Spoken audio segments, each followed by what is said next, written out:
burglar, atomizing what was stolen, including a sum of 300,000 naira, a burgundy suitcase belonged to his father, some gold, some jewelries. How can an assassin go and start doing all those? So what's the point you are making?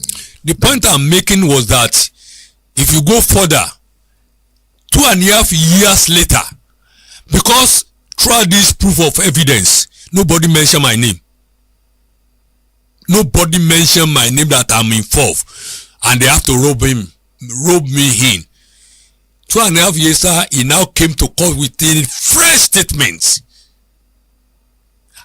It will be in this paper that because all along we are in the court. So while the court cases were going on, you were in prison? We are in prison. We are being brought to court every day. You were in Agodi prison? In Agodi place. Nobody ever mentioned my name. Even those who put hypothesis, they cannot come and verify it. And I was a target. 2.5 years later, Muiwa now came with a fresh statement telling them that when he was coming to his father's house, he had to pass through my house, and he saw one vehicle belonging to the chairman of Ife East local government. He quoted the number of that vehicle belonged to Ife East local government chairman, who was a strong supporter of Omisori. He said he saw 5 FT people in dark glasses entering my house, parking that car in front. The day his father was murdered. The day his father was murdered. That was 2.5 years later. Then he said apparently those 5 people in dark glasses were the one that brought that car, because the Ife East chairman was a supporter of Omisori, and Ife Central chairman was a supporter of Chief Bisi Akande.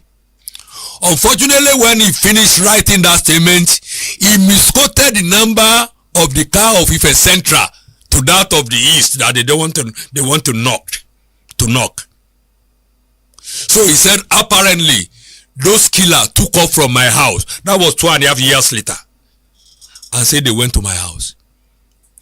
It was when they showed the statement to the chairman of Ife East to confirm that this car did not belong to me, this number belonged to the chairman of Ife Central. That was what saved me.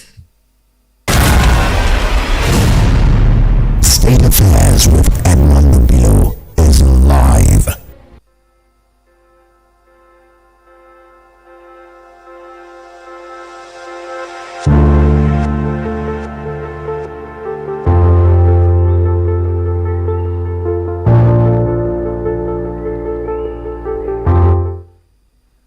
The Jelili Adesina interview.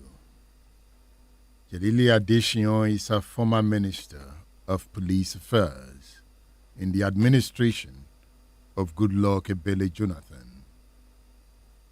Yeah, next week we'll conclude the story. But you can also engage the radio man on 07069493000 or 070144-75770. AFCON, Nigeria-Algeria rivalry in retrospect since 1973. And I have not seen any of the matches of the Super Eagles. Algeria today. Hey, Super Eagles. Ademola Lookman, 2 goals. I did the only ones in the team. Also, have you seen any of their game? What about Iwobi? Is he doing well? Superb. Bosun said Iwobi is playing well. You know, sometimes we tend to over-recognize the strikers. There are these guys who does the work at the midfield. You know, the defenders, the goalkeeper. Football time. All right. Rivers crisis. Pandev moves to reconcile Wike Fubara. Always reconciling. There's this at the back page of the Saturday Tribune. Notes from Atlanta with Farouk Berogi. Say Wike getting awfully close to fighting Tinubu. I will like that fight. No, they should not fight. They should not fight. They should take it easy. The struggle. The struggle for power is the struggle about who controls what, who controls the pause. That is what this fight is about. Money needs to move around. That's what the struggle is about. On the front page of the Saturday Vanguard, Fubara impeachment, Wike maintains silence. Stakeholders pressure lawmakers to hot move. Fubara still abroad gets backing of party leaders, power brokers. Pandev raises 7-man reconciliation committee. They should stop wasting their time. They should not be reconciling them. Okay? And the people of Rivers are powerless in this struggle. They are powerless, right? Fears genuine elections will hold in 2027, fearing defections to APC. Fears that genuine elections won't hold in 2027, fearing defections to APC. Okay? Politicians are scared that Tinubu will grab it. So you better join him now. That's the point the Vanguard is making here on page 12. Burna Boy, Davido, DJ Maforisa battle for supremacy tomorrow in Lagos. Trump threatens more strikes in Nigeria. Dangote takes ex-petroleum regulator Ahmed to EFCC. CBN forecasts petrol price at 950 naira per litre in 2026. That means the price will rise. Are you ready for it? Nigeria versus Algeria. When structure meets firepower. You want to read that story? You turn to page 16 of the Vanguard. On the back page of the Vanguard, AFCON quarterfinal, Nigeria versus Algeria. Can Nigeria rewrite AFCON script in Marrakesh? Cameroon lost to Morocco yesterday. Remember in 1990 or just 90, Nigeria versus Algeria. Is it just 90? Yeah. That was when Cameroon or just 90. Was it or just 90? Cameroon won or just 90, right? I remember Rabah Manja of Algeria. I remember that player. Or just 90. Roger Milla of Cameroon. Omar Biik. Kana Biik. Emmanuel Kunde. Emile Mbone. After when Cameroon miss Nigeria, we'll be scared. Because they will beat us. They have a way of beating us. We will play the game and they will beat us. Look at that goal by Henry Nwosu. That was a pure goal. Why did the referee disallow that goal? Henry Nwosu was Nigeria's captain. Who was in goal then? Peter Rufai. Was it Peter Rufai or Aloy Agu? Aloy Agu or Akpobori? No. No, I can't remember now. I was just 90. Okay. Football. I used to love sport a lot. That's why I was the sport horse on Sport Bank. Dun, dun, dun. Dun, dun, dun. Dun. We still play that beat, right, Bosu? That was my show, Sport Bank, with the sport horse. Then on Wednesday, I will come on. Just football. We still run for just football here, right? That's when Tunde took over from me. So what's Tunde? Is Tunde the sport horse? No, it's Alex Ferguson.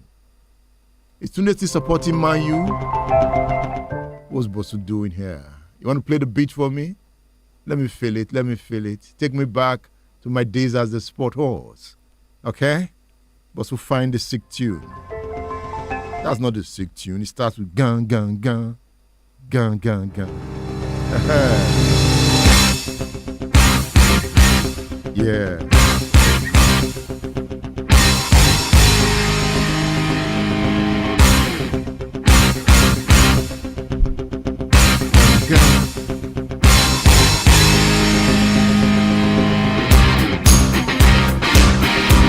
Let's go. Then I come. It is Splash 105.5 FM. It is Sport Bang with the Sport Horse. Nigeria versus Algeria. Can Nigeria rewrite AFCON script in Marrakesh? All right, it's not Sport Bang. It is State Affairs on Splash. You just took me back. When I used to be the Sport Horse. Gangling. Beautiful, beautiful, beautiful. All right, I'll be back after this break. Stay tuned. The program is State Affairs on Splash 105.5 FM, the Integrity Station.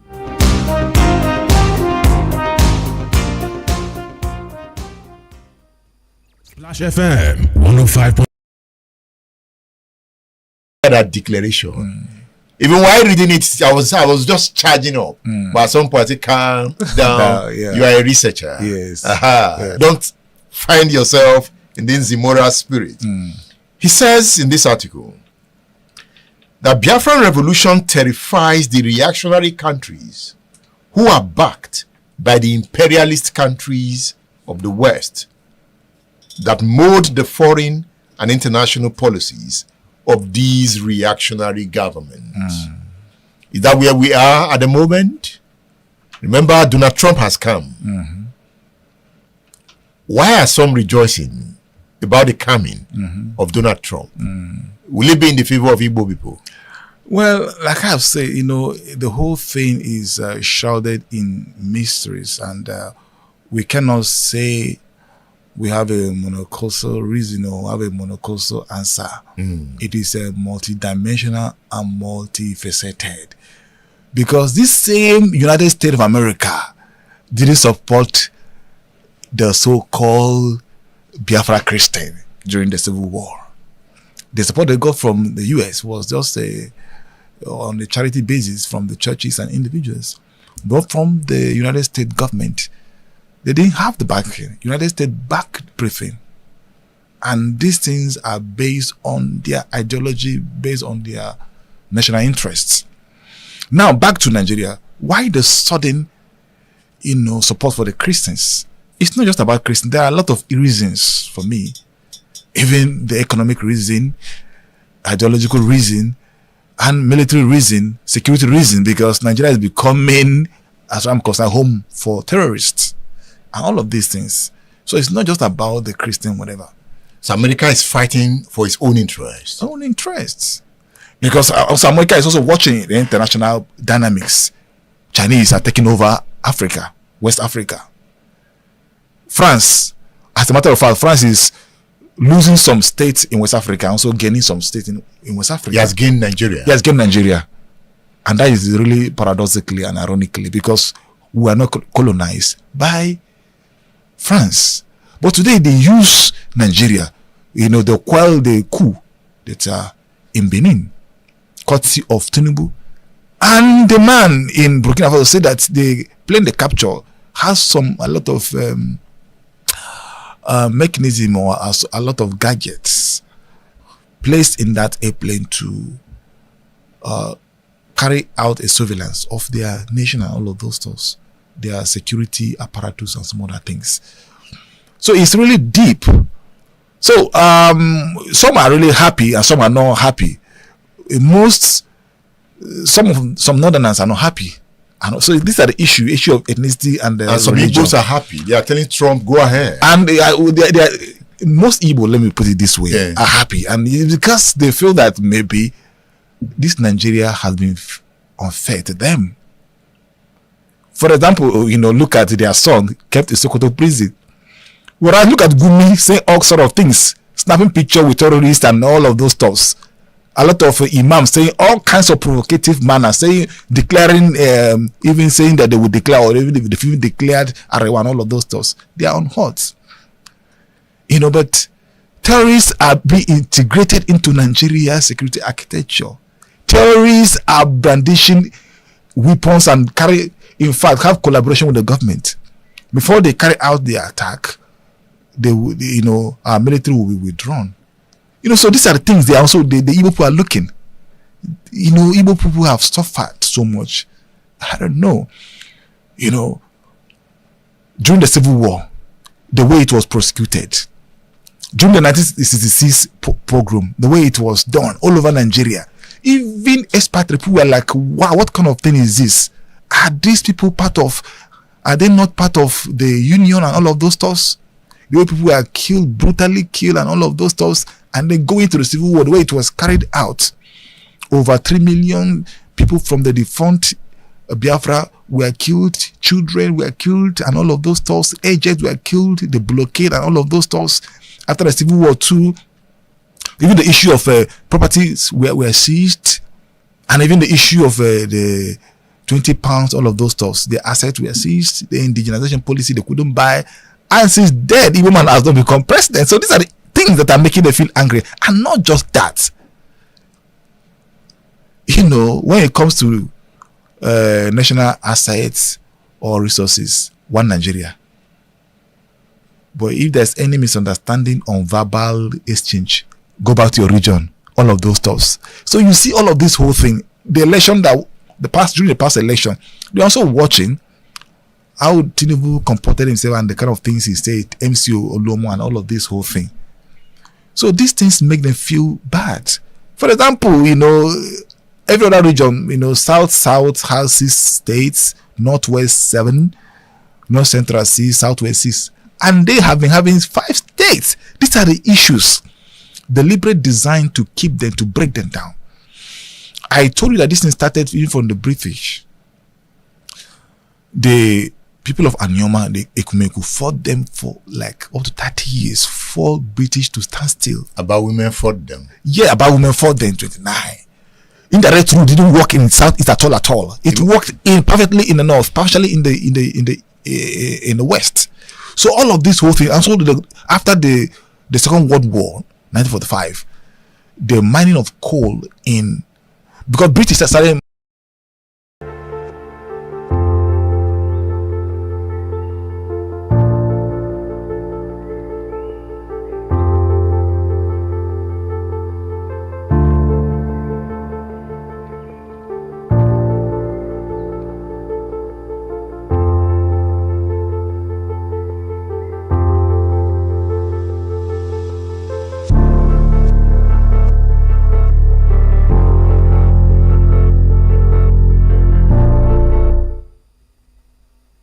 There is a book I want to recommend to you. It's entitled Decolonizing Nigeria, 1945 to 1960, Politics, Power, and Personalities, written by Professor Tony Falola and Bola Dauda. So this is the book. I recommend this book to you, and it's a big book. Why do you have to read this book? It's a book of history. The book teaches on the way forward, but most importantly, it takes us to 1945, into the past. The book is in different parts. Part 1 of the book has 2 chapters. Background to Britain's secret decolonization plans. Background to Britain's secret decolonization plan. 1938 to 1948. If you read this chapter, it's chapter 2, your mind will be open to the intrigues that brought us here. In that part 1, there's also chapter 3, the activist movement, nationalism and radical politics. Here you will read about Risorgimento, Nnamdi Azikiwe's political philosophy. No, we've not paid critical attention to Azikiwe's political philosophy. He had deep political philosophy, and if you understand his political philosophy, you will understand his political behavior. Some have said he was a coward. Having read his political philosophy deeply, he was not a coward in any way. From his political philosophy, you could understand his political behavior because he stated it critically. There was a point he said he went to Nnamdi, he went to see Nkrumah of Ghana.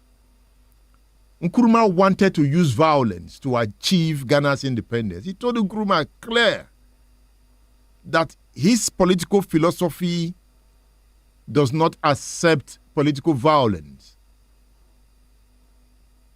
So why some wanted him to launch violence against the colonialists in Nigeria, he refused. Because that was not in line with his political philosophy. He didn't want violence. So Zik would not support a civil war. You could see why he was reluctant to support the civil war. Because it was not in line with his political philosophy. Though at some point, he had no option but to support Ojukwu. But at the right time, he backed out to pursue his political philosophy. That is what some Igbos have termed betrayal of the Biafran cause. But if you study him deeply, if you go on my YouTube page, I did a documentary on him. Watch that documentary to understand his philosophy. And in that documentary, you will listen to his explanation of his meeting with Kwame Nkrumah.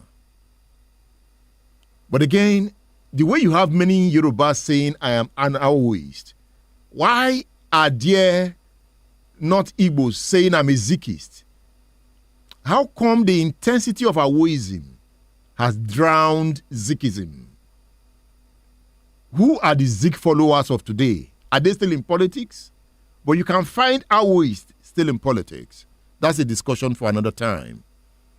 So if you read this book by Tony Falola and Bola Dauda, you'll be able to understand Zik's concept of politics, Awo's concept of politics, and Ahmadu Bello's concept of politics.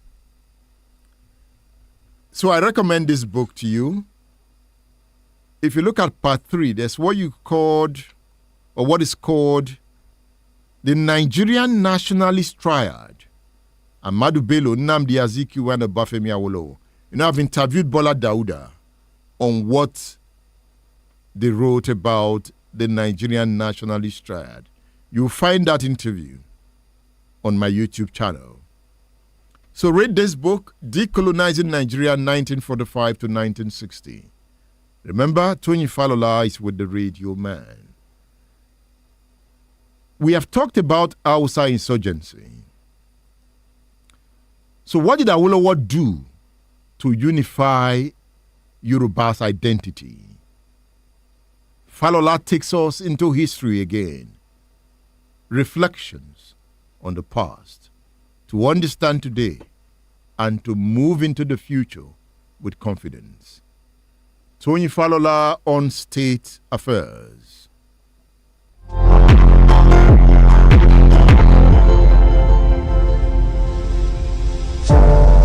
Let me tell you what they did. When the British conquered Nigeria and began to govern, 1914 amalgamation, diverting southern resources to govern the north, it benefited all those emirs and the native authorities. Remember, in the formation of Nigerian political parties, the Fulani are the only one in the entire union able to walk the success of 19th century politics into the federal system. Remember, because it's a conversion of the caliphate into the NNPC under the slogan, one North, one party. Awolowo tried that by reviving the Urudua, but it wasn't successful. because there was nothing he could fall on similar to the caliphate. In the 19th century, the Yoruba were fighting one another for 100 years. So they did not have the equivalent of that dominant conquest that Fodio and the Fulani did. So very quickly, in building federal Nigeria, they were able to do that. You remember, the most prominent politician until 1960, until the coup, his name, Ahmadu Bello. Remember his title, that we call him Sultan. Ahmadu Bello. Saudana? Yeah, we call him Saudana. He was qualified to be a Sultan. If he had moved that line. He was a most successful politician connected with the caliphate. And he defined that philosophy. He represented it. Yes. They were not hiding it. He controlled it from the north. Yes, they were not hiding it. But that structure has been there since the 19th century. Awolowo, Azikiwe could not create that structure because the Igbo were fragmented. It was Biafra that united the Igbo people. Before then, they were fragmented. Azikiwe was moving towards secularism, less of nationalism. That's what he was moving in the direction. But Sadana was not moving in that direction. And Awolowo said, nah, well, we have Ilefe. We all said we all descended from one father, Oduduwa. You know, before he founded Action Group, you know, he founded Egwem Oduduwa. Saying, let's use Oduduwa to create a mythology. Was he trying to unify the Yoruba? Yes. They made up the story to connect it to politics. They made up the story. Yeah, to connect to politics. And not all the elements, but they accentuated the story. Because there was a pre-Oduduwa period. There were the Ugbo. The Awujale created his own story that they were not connected to Ilefe. They're from the Sudan. But that Egwem Oduduwa worked up to a point, but not as effectively as that of the caliphate. Because by the late 50s, the story began to unravel. Remember, they removed Adeyemi as the Oni of Ife. They elevated Aderemi. Oyo? Oh, yeah. Okay. Yeah. Alaafin for you. Yes, he was removed because he was not buying into that Oduduwa unity framework. And remember, the NCNC was strong. So the best way to explain it, 1866, the Yoruba fought the 16 Years' War. The Kiriji War? Yes. It was Latosha began that war, the war to end all wars. So that fourth line in that war also became the fourth line in politics. Subsequently, you remember Elisha, you remember Ibadan, Ogbomoso.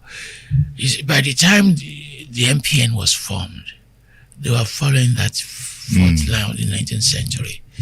You see Oluloyo winning the election, right? Reviving some of the politics of the Kiriji War in alliance with Ogbomoso that joined them, with Oyo that joined them. And remember, when Azik was playing the nationalist game, right, he was also able to split the Yoruba people. Because fortified NCNC zone included area you now call Elisha. And that became extremely difficult to handle.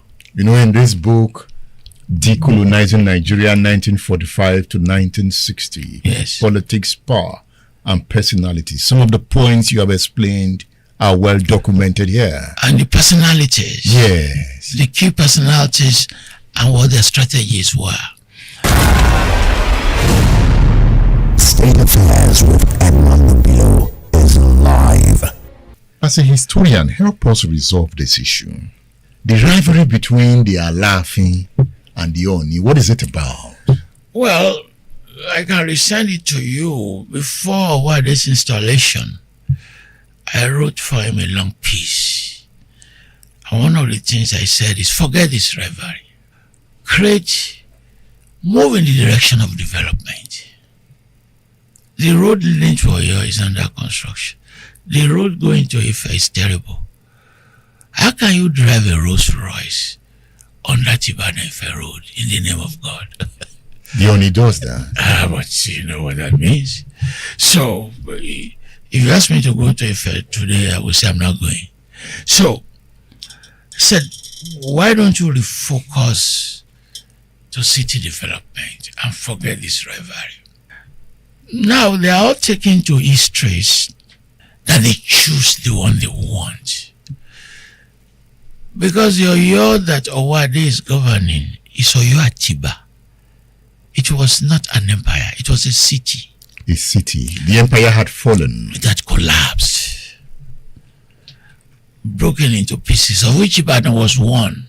That collapse was led by the Fulani attack. Was triggered.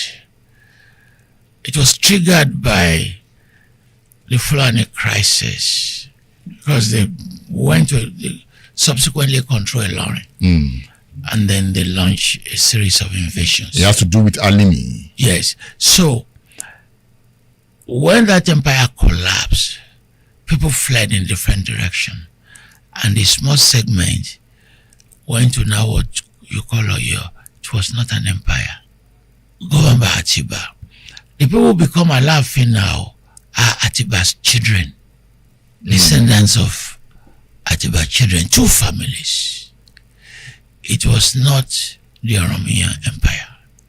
Oromiyan Empire is gone. It's gone. But if Owade now wants to tell the story, he will tell the story of the empire, not of Oyo Atiba. You understand?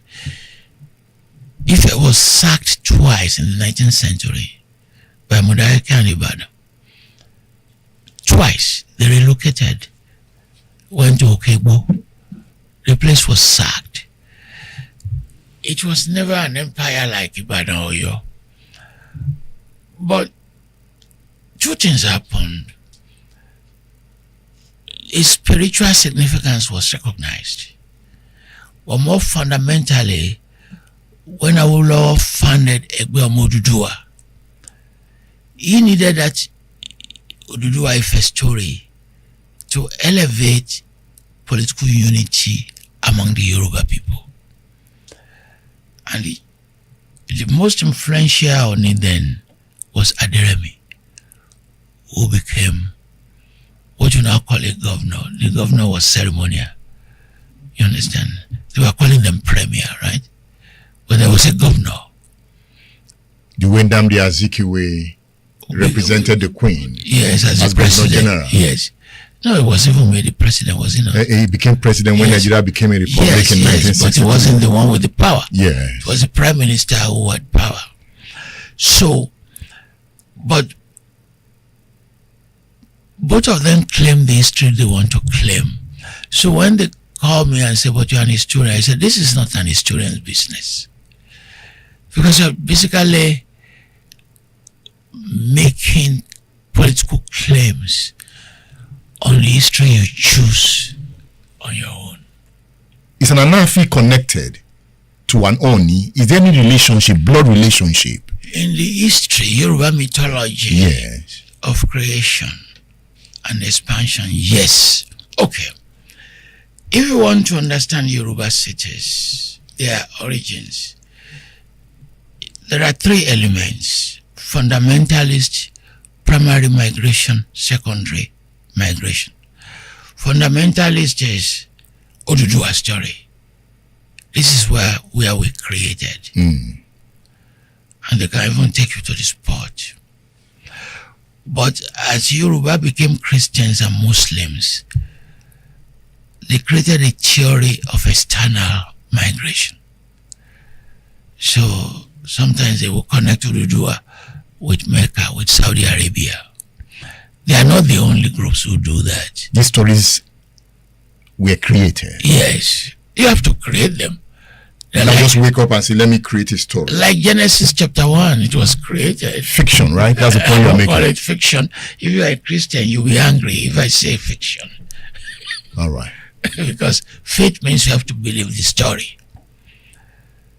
So if you tell a Christian God made the earth in 7 days, if you call it fiction, he's going to get angry. Yeah. So just call it faith.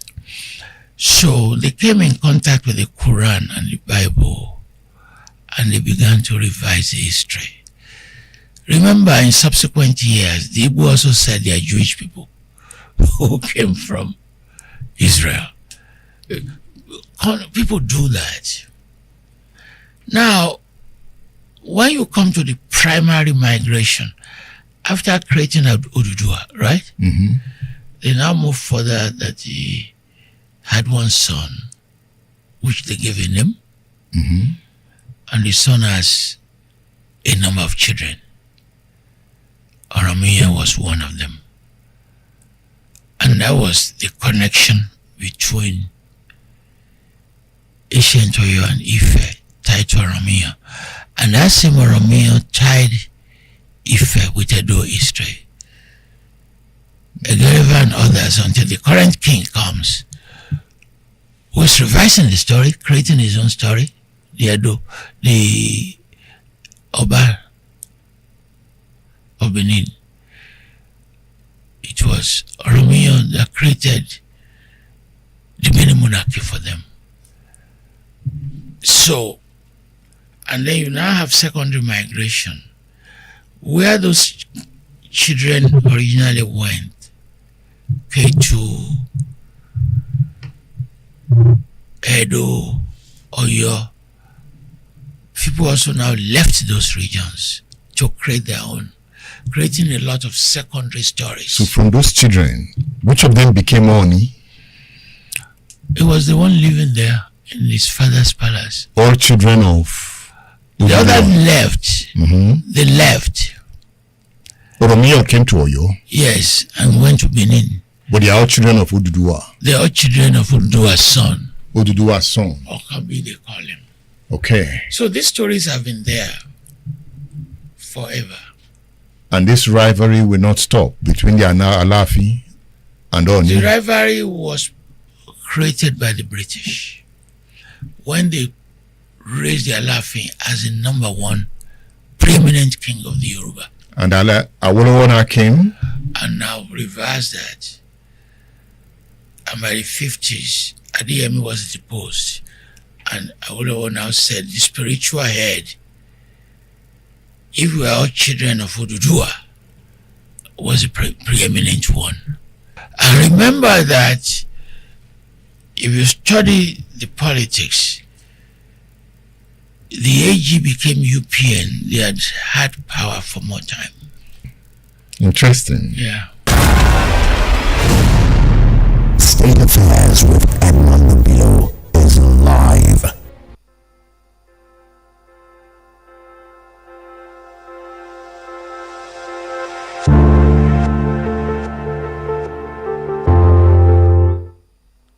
Okay. Tony Falola there, taking us down history lane. Tony Falola occupies the Francis and Jacob Sanga Mosika Chair in the Humanities at the University of Texas at Austin. He is a celebrated scholar of global stature. Falola has published numerous books. Have you read this one? Decolonizing Nigeria 1945 to 1960, Politics, Power and Personalities by Tony Falola and Bola Dauda. You'll find the book on udarabooks.com. udarabooks.com. Visit the store and order your copy. I was talking about Nations Cup 1990. Yes, I have more clarification now. A listener just sent me a message. It says, Edmund, Algeria hosted and won Algiers 90. Yes, that's true. Rabah Manja was the captain. And he now goes on, Cameroon won Maroc 88. Yes, it was Maroc 88 I was talking about. Nigeria versus Cameroon in the final. Cameroon defeated us by 1-0. I remember that. When Nwosu scored and it was disallowed. And Morocco is hosting again. So Cameroon won Maroc 88, defeating Nigeria in the final. Nigeria also played our just 90 final. I remember we lost that final again to Algeria. That was when Yekini showed himself. Yeah, so just 90. We lost 2 consecutive finals.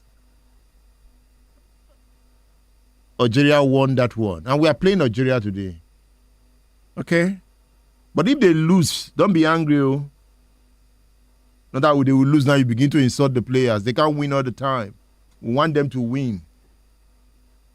Okay? But they should beat Algeria.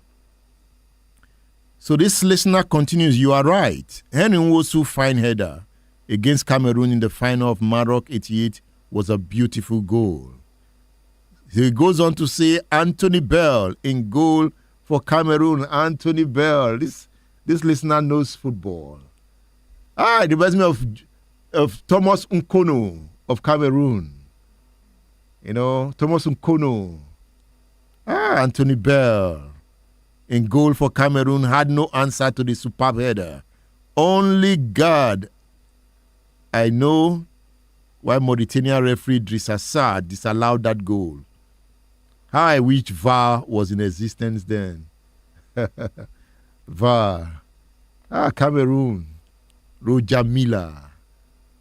You know, Cameroon qualified for the World Cup that year. 1990. Italian 90. That was when Cameroon qualified for the World Cup. And that game between Argentina and Cameroon, epic. Go and look for that and watch that match. Cameroon versus Argentina. Maradona was the captain of Argentina. Cameroon was 9 men on the field. They gave 2 Cameroonians red card. So it was 9 against 11. You know, Cameroon defeated Argentina. 9 against 11.